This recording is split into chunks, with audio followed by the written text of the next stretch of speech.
All right, hello and welcome back to the Good Teaching Podcast, where we talk about teaching strategies for college instructors. I'm your host, Dr. Toyin Alli, and today is a very special day because we have a guest today, and today's guest is Dr. Jessye Talley. So I'm going to introduce Dr. Jessye to us, and then we're going to jump right into the interview. So, Dr. Jessye Talley is a 3-time graduate of North Carolina Agricultural and Technical State University in the area of industrial and systems engineering. She's currently an assistant professor of industrial and systems engineering in the School of Engineering at Morgan State University, where she leads the Risk Optimization Management Evaluation, or ROME, lab. Her research focuses on applying operations research methods to address supply chain management, as well as utilizing qualitative methods for engineering education. Her current work has been funded by the National Science Foundation. Her experiences in academia have prompted her to begin coaching new faculty during their first 3 years on the tenure track. These years are crucial to the success of obtaining tenure, and she wants more pre-tenure faculty to know it's possible to thrive in the academy. So, welcome to the Good Teaching Podcast, Thank Dr. Jessye Talley. you. So Thank you happy. for having me. Of course, so happy to have you here. So before we get all into the nitty-gritty, just so everyone knows, we're recording this the very last day of July. So it's been summer. So I would love to know, how have you spent your summer? This summer has been very busy, but very good. I've actually had the opportunity to actually go to two new conferences that I haven't even been to before. So, the American Society of Engineer Education to present about some of the summer programs that I did through one of my grants, and then also to attend an ASB conference, which is basically for agricultural and biological engineers, which I am not. As you heard, I'm an industrial engineer, but I like working on food supply chain problems or problems related to agriculture. And so that's been something that I've really been getting into a lot. And so those were kind of my two big things. And I also was able to submit a big grant this summer recently, and so that was like my main goal for the summer. But outside of that, just trying to do a little sewing and just kind of trying to chill out. Now I'm trying to just ramp up and get ready for the semester. So and Yes. just enjoy my last couple of days of summer. You know how I feel. Yes, I feel like you've had quite a productive summer, but I've also heard a little bit of me time. I don't know if everyone caught that. You said you did a bit of sewing. I know that you Yeah, like will sew your own clothes. So, I what was the do. latest thing that you created? So I actually had been working on gifts with some of my friends. So for my cousin, she had recently had a child earlier in the year, last year. So I kind of made something for the baby, and then another one of my friends, I'm still working on hers. She's getting like a one of the pillows to go for around her son's neck, like if you're in a car, and a changing mat. But for my cousin, I made the same type of pillow and a blanket. So Oh, that's been my project. It's been for other people like gifts because I like doing that. I like making little baby things. So yes, I love that. I'm always an advocate of having hobbies as academics that have nothing to do absolutely, with our work. yes. Yes. Okay, well, let's talk about your work. So, what led you to industrial and systems engineering? Did you always know you wanted to be an engineer? What was kind of like the path to getting your PhD? So what most people don't know if they're not really close with me is that I actually wanted to do fashion design before I moved into wanting to be an engineer because I like designing things or being creative, as you just heard. And so one day I was trying to figure out, well, what exactly do I want to do? And initially, my parents were like, I don't know about fashion design right away. So when I looked online, I found engineering and I looked up all the different disciplines, and industrial engineering stood out because it was more people centered engineering. We focused on improvement, process improvement of systems, people, services. And so we have to really kind of get in and talk with people to see how the systems work in order to actually improve them, and make them better for people. But I could also see like it had a little design element, and I said this kind of seems like it fits. And I also had two other ways now when I do retrospect looking back that I know like this is where I was supposed to be. One was the university I actually went to that you heard. I met a professor at a conference when I was an undergrad because my parents had this computer program that we were in and we had to go present at conferences. And I met him there, and he was like, "Oh, you should think about coming." And I didn't even connect the two until I actually got there and after I finished all of my degrees. And the second was I actually met one of the full professors in my discipline. I think she recently got a new job now, but I think she may be like a department chair or dean or something like that now. But she was actually in school working on her doctoral degree in industrial systems engineering, and she was going to be the first African American to graduate from that university. And she came and spoke at a conference I was at, and I got to take a picture with her, and I still remember that. And so it was kind of like it must have been meant for me to go in this direction, and I love it. I love working on the different problems that I do, and I'm definitely a self improvement, process improvement person on looking at things like, oh, we could do this more efficiently. So it definitely aligns with my personality. Oh, I love that. I love when I hear stories about how people came to like their research area, the things that they study, Yeah. and it really tends to fit like just like internally, like, oh, this feels really good. And I'm so happy that I'm studying this thing. So I love that for you. Yeah. Yes. Okay. So did you go straight into your PhD program from undergrad, or did you work for a little bit, or did you get your master's first? What did you do? So I went straight through. As soon as I finished my bachelor's degree, I started my master's degree. As soon as I finished my master's degree, I went straight into the PhD. So I didn't take any breaks. Probably should have, but I pushed through all of those years to just kind of get it done because I know me, I'm the type of person like if I did probably take a break, even though I needed it, I probably would have been like, I don't know if I want to go back. Let me just get through this so it's done now. So yes, I went straight through back I to did. back. I did the same. I went straight from undergrad to a PhD program, and I kind of like got my master's in between by like signing a Mm-hmm. paper. But yeah, I also went straight through. So all I've known is the school life. Uh, Yeah. so okay, let's talk about your experience. So you are now an associate, or coming this fall, you'll be an associate professor of Yeah. industrial and systems engineering. So that means you received tenure. Congratulations. Woo! And so I want to go back to the beginning. Like, what was the beginning of your tenure track position like? Was it overwhelming? Did it take a minute to get the hang of things? Did you get a roadmap? Did you know what to do? What was it like? So what is so interesting about my journey is that I actually started off as a lecturer for 2 years at my institution. And at first I was upset about it, but I think it was a blessing in disguise because I had the chance to, first, I hadn't taught the load that I did before. I only taught like one class during my doctoral program to just kind of get teaching experience. So then now being with three classes that I had to teach, it was kind of different and having to actually create what I'm doing in all of them. And so I think those 2 years being a lecturer actually kind of helped me just kind of craft what those classes look like, but also helped me to just get familiar with the institution. So once I actually started tenure track, which was in 2018, I was still a little overwhelmed, but not in terms of the teaching piece. It was more so the research piece now because it's like I'm familiar with the university. I know the classes that I'm teaching now. So it was more so like, how do I teach these classes and then balance pushing out research?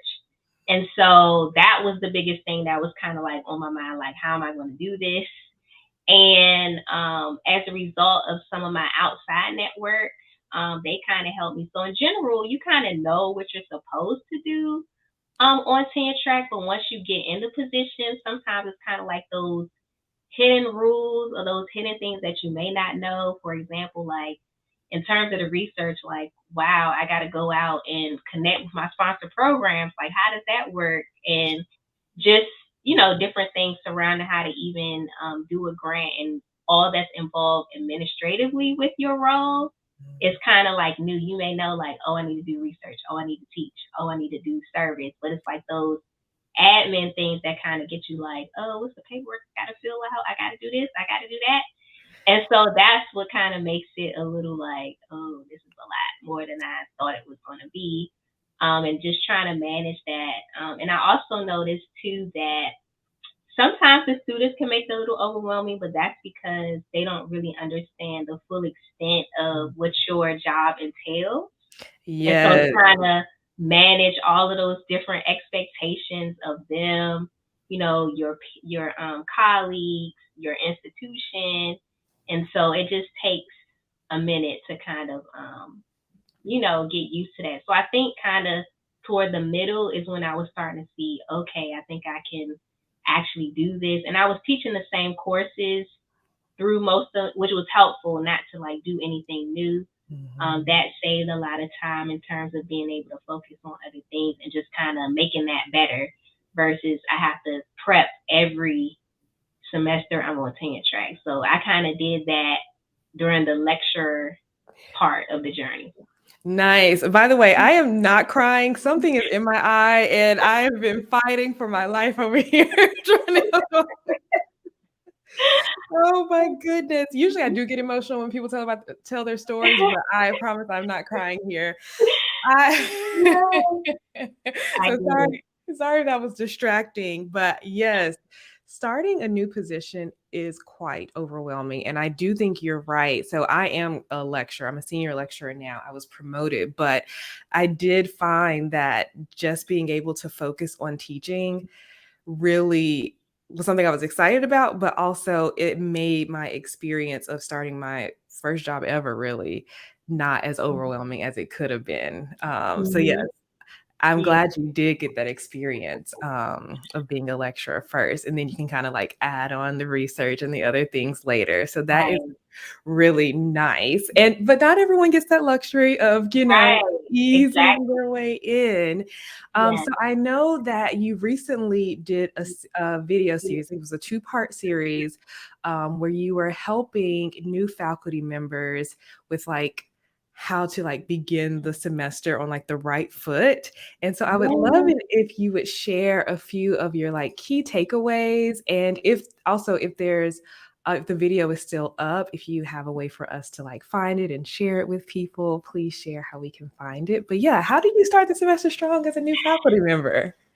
yes. So I was just sitting thinking about this because I'm like, I know I see on social media all the people who are about to start their faculty positions, and sometimes you're trying to like balance moving and prepping and all that kind of stuff, and you may be trying to figure out like what do I should I actually focus on to just be okay when the semester starts because like you said, like you may not have the luxury of not being on tenure track and you just have to dive right in. And so I was like, well, let me share some things that might be helpful. And so it's basically, I'm actually going to do the third video this week. So that one is not out yet. But the first two videos, one was basically just on course preparation. And basically, how do you kind of craft how you want your class to run and how that kind of starts with building out those 15 to 16 weeks. Like, what do you actually want to teach? But then also, how do you connect that back with your syllabus? And so that's kind of the process that I normally take. Like, let me think about what do I actually want to put in there first, and then connect it back to building out what that syllabus is going to look like. And so the second piece was how to establish clear communication with your students, which is very interesting when you're in a classroom. And I like to tell people that every class has a personality. And Yes. so it takes you a minute or a couple of weeks to kind of figure out the type of students that you have and what they need. So what you did last semester may not work, which is good and bad at the same time because it kind of keeps you on your toes. So you're like, okay, let me think of a new thing to implement in my classroom that's going to reach these students And then you can still use some of the same things, but just trying to make sure that you find some way to kind of connect with them so that they get the information. So that's what that one's going to talk about. And then the last video this week is going to be, I know a lot of people say work-life balance, but I don't believe we really are truly balanced in the academic life all the time. So I say work-life integration. So trying to put the puzzle pieces together to fit basically what you kind of have going on in your life. And so we'll talk a little bit more about that this week. Just how do you kind of, cultivate things around how it already is kind of working and fitting. How can I fit another puzzle piece in that will work with what I have going on right now? And so I thought those were like the main things to kind of tell someone, because they are going to be overwhelmed, and they want to come in and they want to do good. They want the students to love them. They want to get their research started, but also that you just have to take your time. Like, you're not going to be able to do everything every day, but just you have that kind of foundation of how you want your class to go. It may change, it might not. You just kind of have to be willing to adjust as you go along, I like to say. Yes, I think you are spot on with the three things that you are talking about in the three-part series. Like, when people ask me about teaching, so typically I'll do videos and content about time management, and then sometimes I'll do business stuff, and people will ask me about teaching. And this is exactly what they want to know. Like, how do I actually put my learning outcomes and connect it with the syllabus, and how am I supposed to communicate with my students? And actually, I think that's something people don't even think about, is the communication part. I think we kind of expect our students to know how school works, Right. but every class that they're taking is completely different, and the communication may look different for every instructor. So it's very important to be so explicit about how you will be communicating with your students and how you want them to communicate with you. So I think these are awesome topics. And so for anyone who is interested in watching this video series, I will put links to them. If you're on YouTube, I'll put in the description of the video. If you're listening on your podcast player, I will put it in the show notes. And there's always going to be a dedicated blog post on my website at drtoyinalli.com. So I will definitely share this information because this is what the people need. And I'm going to shout out Crystal, Dr. Crystal Benjamin. She's always asking me about teaching stuff. I know she's going to love this. Awesome. Yes. Well, let's talk about your classes. So first, let me ask, what classes do you typically teach? So I teach an engineering economy class. I teach 2 statistics classes because they kind of break them up into 2. So the first class is more of like the descriptive statistics and probability, and then the second half is more of the hypothesis testing. So I teach that, and then I also teach a discrete event simulation class, which is, I think that's kind of my favorite, because we're on the computer, we're designing systems visually, and putting in different parameters to kind of model specific problems. And this semester, I'm actually going to be, so I do have a new prep for this summer. Ooh, okay. I'm actually doing my area, operations research. I'm getting back to teaching the class for that. And so it's actually going to be a linear programming class. So that's what I'll be getting into this semester. So that will be like my first new class in a minute. I know it's always a little apprehension teaching a new class, new prep, that you got a clean slate. And I always think this is probably the worst I'll ever teach this class, but it'll be fine. We'll push through. Yeah, exactly. Yeah. So I asked you about your most effective teaching strategy, or one of your most effective teaching strategies that you use that you find to be really helpful with your students. And you mentioned problem solving and what you do early on in the semester to help your students with problem solving, which is something that engineers really, really need to know how to do. I try to convince my math students that they need to do this, but yes, engineers 100%.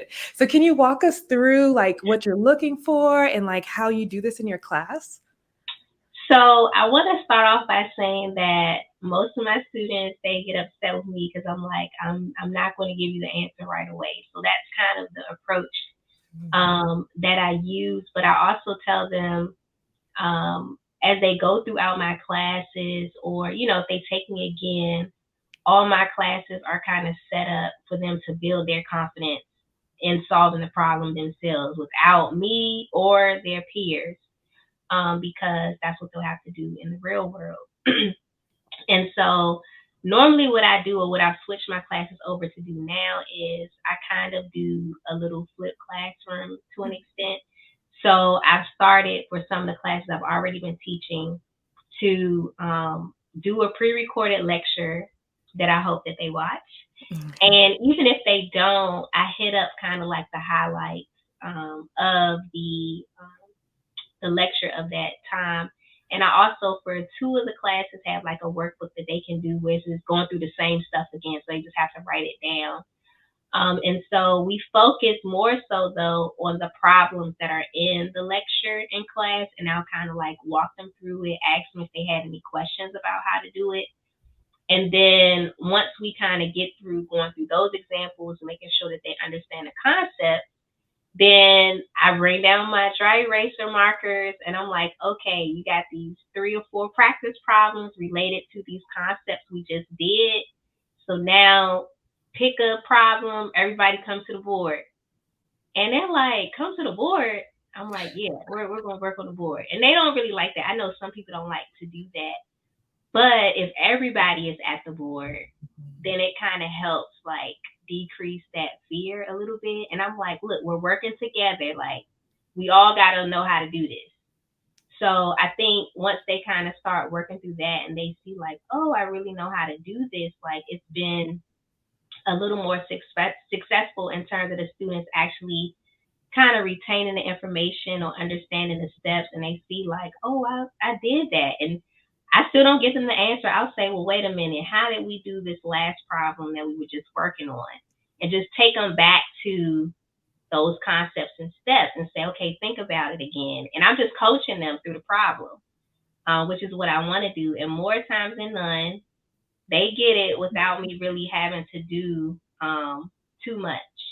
And so I like doing that approach because it helps me to stay connected to them. Like they feel like I care, which I do. And it helps me to kind of see where they kind of have breakdowns because they're doing it in front of me real time. So I know, like, okay, I need to go back over this concept a little bit more because you all didn't get it or something like that. So that's kind of my biggest thing. Yeah. Oh my goodness. I'm like smiling so hard. You're probably like, why is she so excited about this? Our teaching strategies are so similar. Like, I do the same thing with the problem solving, and I never give answers. I just kind of coach them to get to the answer and also coach them to like critique their own answers and things like that. So I see so many similarities in our classes. And so, everyone, I will do a solo episode where I talk about how I run my classes so you can hear about that. But the problem solving is so key. It really, you mentioned the word confidence a lot. And I think that is really a big part of my approach as well. Like if we can build our students' confidence and let them believe and let them understand that they can learn anything they want to learn, then they can go so far. They can literally learn anything if they believe that they can. Absolutely. I love that. Okay, so I guess a second question. So I would love to know about like your returning students. So the students who take your first class and then they go to your next class. Do you find that they are more confident going into the next class? Like, is there a difference in the I don't know, the personality, I guess, of your like introductory class versus your later classes? Does that make sense what I'm asking? It does. So I think that it depends. So I know a lot of them are more comfortable with me because it's normally their first time having me. Feel like I don't know how she does anything, and so they kind of get comfortable with my style, saying like I know what Dr. Talley wants. Like I know how she's going to kind of run her classroom. I think the apprehension just comes with it's a different class, so not necessarily with the way that I'm going to run it because they kind of know that. It's just maybe the material. It's like, oh, this class is a little different. Like the material is a little harder. So like a lot of the people who were in like my engineering economy class, it was their first time taking me.